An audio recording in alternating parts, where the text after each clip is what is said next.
ଆସନ୍ତୁ ବନାଇବା ଗାଁ ଷ୍ଟାଇଲରେ ମଞ୍ଜା ରାଇ। ମଞ୍ଜା ଗୁଡ଼ିକର ସୂତାକୁ କାଢ଼ି ଛୋଟ ଛୋଟ କରି କାଟି କିଛି ପାଣିକୁ ଗରମ ହେବାକୁ ଛାଡ଼ିଦେବା। ସେଇ ଗରମ ପାଣିରେ ଏହି ଛୋଟ ଛୋଟ ହୋଇଥିବା ମଞ୍ଜା ଗୁଡ଼ିକୁ ଢାଳି କିଛି ଲୁଣ ପକାଇ ଘୋଡ଼େଇ ଦେବା।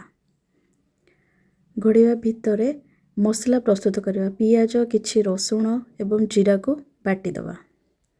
ତା ସହିତ କଟା ହେଇଥିବା ବାଇଗଣ ଏବଂ ଆଳୁକୁ ପକାଇ ଟିକେ ହଳଦୀ ପକାଇ ତାକୁ ଘାଣ୍ଟି ନେବା। ତା ସହିତ କଞ୍ଚା ବଟାକୁ ଗୋଳେଇ ଢଙ୍କେଇ ଦେବା।